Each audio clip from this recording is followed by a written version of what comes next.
delve deeper into the world's biggest country and take in more of Russia close up.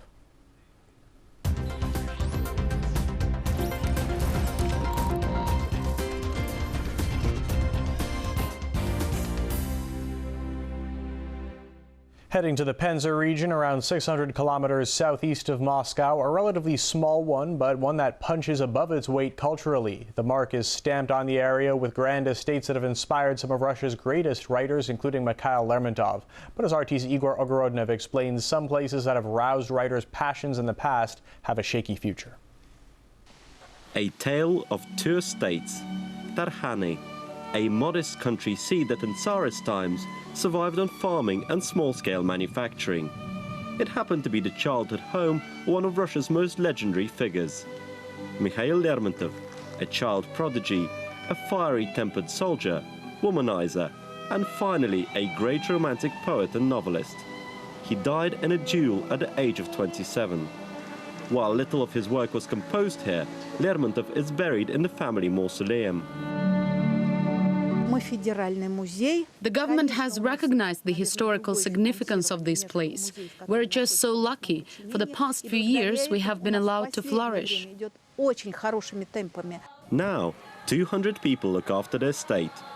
As in the 19th century, Tarhany has become the main employer for adjacent villages. Direct descendants of the serfs who worked here dress up as their ancestors for their job. Some get to play the aristocrats for the benefit of tourists. While visitor numbers are growing, there is no need for the estate to turn a profit. While the Lermontov family home may be in as good a state as when the poet himself was living here, there are other grand houses in the area which are just as important architecturally, but which are not getting the same care and funding. One of Russia's grand palaces. Well, not anymore. In its heyday in the 19th century, Kurakhina was a self-sufficient cultural center for the benefit of one man, the Diamond Prince, Alexander Kurakhin. In Soviet times, it served as a warehouse and a home for dementia sufferers, before falling into disrepair. Neither the government nor any private investors will put in the millions of dollars needed to rebuild it.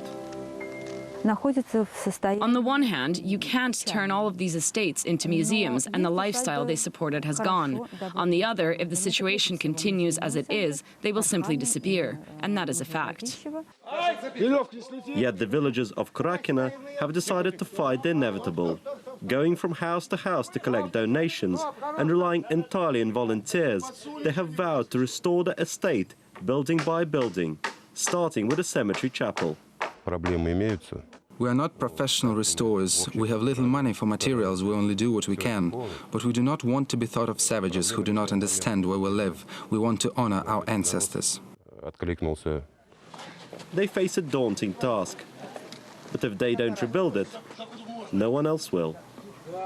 Igor Ogorodnev, RT, Penza region. Be back with a recap of our top stories. Stay with us here on RT.